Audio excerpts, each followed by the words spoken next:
ایک یہودی نے آقا کو دیکھ لیا تھا، ایک یہودی بچے نے آقا کو دیکھ لیا تھا. اسے کیا ملا؟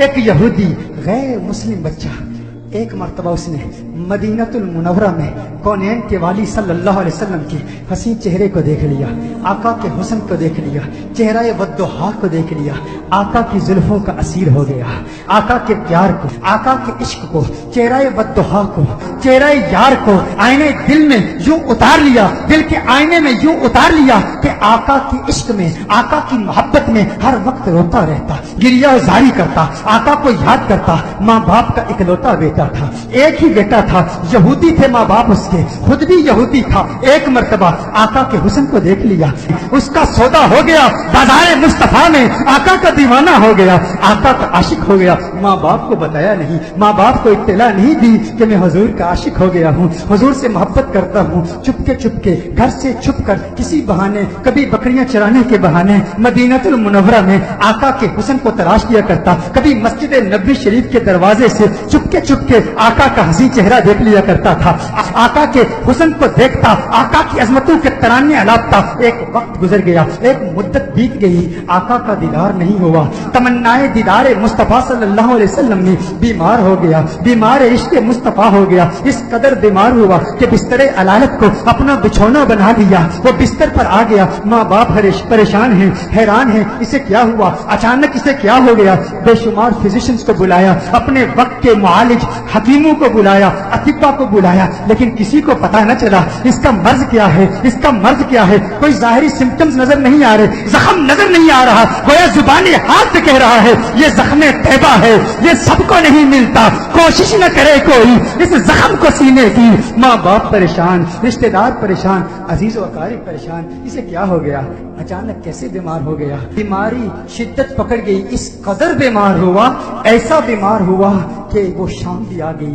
جو اس کی زندگی کی آخری شام تھی. اب آواز اس کی بہت کمزور ہو چکی تھی، بہت پست ہو چکی تھی. چاہتا تھا کسی طرح مدینے والے کا دیدار کر لوں. یہودی ہے، ابھی تک ایمان نہیں لایا، آقا کا دیدار کرنا چاہتا ہے. بڑی مشکل سے آواز بلند کرتا ہے میرے والد محترم، میری ایک تمنا ہے، میری ایک آرزو ہے، میری ایک خواہش ہے، آپ پوری کر دیں گے نا؟ والد نے کہا ہے میرے لخت جگر، ہے میری آنکھوں کے تارے، تو میرے دل کا سہارا ہے، تو اس دنیا سے آج جا رہا ہے. معالج، اطباء، ڈاکٹرز نے جواب دے دیا ہے تیرے بچنے کا کوئی امکان نہیں ہے. تیری خواہش کیسے پوری نہیں کروں گا؟ کہا میرے والد محترم، مرنے والے کی خواہش تو دشمن بھی پوری کرتے ہیں، آپ ناراض تو نہیں ہوں گے نا؟ کہا ناراض نہیں ہوتا. تو بتا کیا چاہتا ہے؟ کہا اپنا دل آمنہ کے لال کو دے چکا ہوں، میں محمد عربی کا عاشق ہو چکا ہوں، ان کے عشق میں غائب ہو چکا ہوں. میری ایک خواہش، میری ایک تمنا، میری ایک آرزو، ایک مرتبہ چہرہ والضحیٰ کو دیکھنا چاہتا ہوں، ایک مرتبہ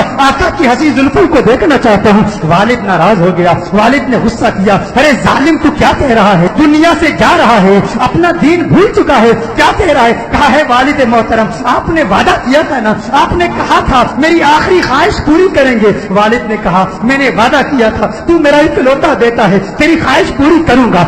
آقا کی بارگاہ میں پیغام پہنچایا گیا، رسول اللہ صلی اللہ علیہ وسلم کی بارگاہ میں پیغام پہنچایا گیا. ایک یہودی ہے پر ہے آپ کا دیوانہ، آپ کا عاشق ہے. میرے آقا رحمت للعالمین ہیں، وہ ساری کائنات کے لیے رحمت ہیں، فقط مسلمانوں کے لیے رحمت نہیں، وہ ہر مذہب سے تعلق رکھنے والوں کے لیے رحمت ہیں، فقط انسانوں کے لیے رحمت نہیں، وہ تو نباتات کے لیے رحمت ہیں، وہ تو جمادات کے لیے رحمت ہیں، وہ تو شجرات کے لیے رحمت ہیں، وہ تو جنات و ملائکہ اور ساری کائنات کے لیے رحمت ہیں. میرے آقا کا انداز دل برانہ دیکھیے. میرے آقا نے صحابہ سے فرمایا صحابہ اٹھو، ایک یہودی ہے پر مجھ سے پیار کرتا ہے، دنیا سے جا رہا ہے، آؤ اس کے پاس چلتے ہیں. میرے آقا یہودی بچے کے گھر میں چلے جاتے ہیں. وہ یہودی بچہ آقا کا انتظار کرتے کرتے اب اس کی آنکھیں بند ہو چکی تھی.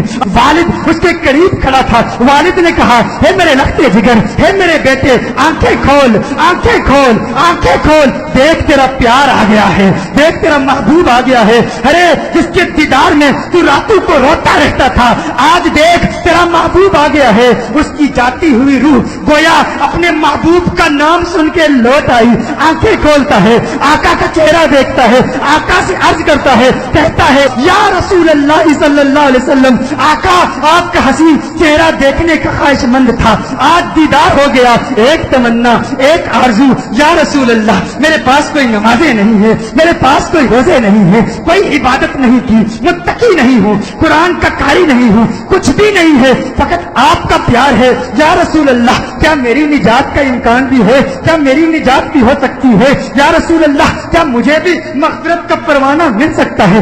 آقا نے ارشاد فرمایا ہاں کلمہ توحید پڑھ، میں تیری نجات کی ضمانت دیتا ہوں۔ وہ آقا کے قدموں میں گر جاتا ہے، آقا کے قدموں میں گر کے کہتا ہے منزل قبر سے لے کر دخول جنت تک آپ کی ضمانت پر کلمہ پڑھتا ہوں، کلمہ توحید پڑھتا ہے، جان اللہ کے سپرد کر دیتا ہے۔ والد نے کہا اب اس کی میت مسلمانوں کی امانت ہے، اہل اسلام کی امانت ہے، اب اس کی تجہیز و تکفین کی ذمہ داری آپ کی ہے۔ جب جنازہ تیار کیا جاتا ہے اس عاشق کا، جب جنازہ تیار کیا جاتا ہے اس دیوانے کا، اس عاشق کا جنازہ مدینہ المنورہ کی گلیوں میں گھمایا جاتا ہے، ہر طرف اسی عاشق کا چرچا ہے، ہر طرف اسی عاشق کے تذکرے ہیں۔ مدینہ المنورہ کے مضافات سے لوگ جمع ہوتے ہیں اس عاشق کا دیدار کرنے کے لیے۔ ارے سنا ہے کوئی یہودی تھا، کوئی یہودی تھا، حسن مصطفیٰ نے اسے صحابی بنا دیا ہے، اس نے آقا کا دیدار کیا۔ غور کیجئے گا، نماز نہیں پڑھی، عبادت نہیں کی، روزہ نہیں رکھا، جہاد نہیں کیا، میرے غوث کے مجاہدات کو یاد کر لیجئے، میرے بابا کی محنتوں کو یاد کر لیجئے، خواجہ غریب نواز کی جہد کو یاد کر لیجئے، خواجہ باقی بلّہ کی محنتوں کو یاد کر لیجئے، امام اعظم ابو حنیفہ کی فقاہت کو یاد کیجئے، امام احمد بن حنبل کی جد و جہد کو یاد کیجئے، امام شافعی کی فقاہت کو یاد کیجئے، اماموں کی فقاہت، ہمت، جد و جہد، مجاہدوں، ریاستوں کو یاد کیجئے۔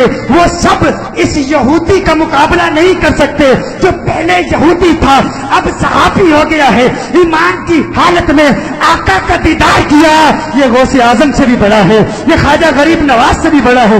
سب دیکھنے کے لیے آئے ہیں، دیدار کریں اس صحابی کا جس نے فقط ایک مرتبہ آقا کو دیکھا اور ایسے بلند و بالا اور فو اعلیٰ مقام پر فائز ہو گیا۔ اچانک اس کے چہرے پر سے کفن اٹھایا جاتا ہے، صحابہ یہ منظر دیکھ کر حیران ہو جاتے ہیں کہ اس کے چہرے سے نور کی کرن نکلتی ہے، آسمان کی طرف پھیل جاتی ہے، سارے حیران ہیں۔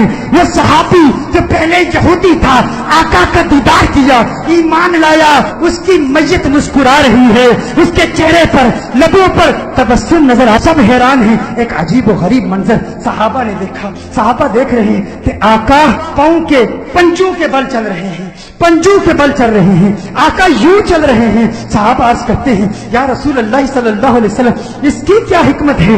آقا نے ارشاد فرمایا عالم بالا کے فرشتے میرے اس عاشق کو دیکھنے کے لیے اس تعداد میں آئے ہیں، اس کثرت سے آئے ہیں، زمین پر پاؤں رکھنے کی جگہ نہیں ہے، پنجوں کے بل چل رہا ہوں۔ میرے آقا صلی اللہ علیہ وسلم اس عاشق کو جنت البقیع میں لے جاتے ہیں، خود اپنے ہاتھوں سے اسے دفناتے ہیں۔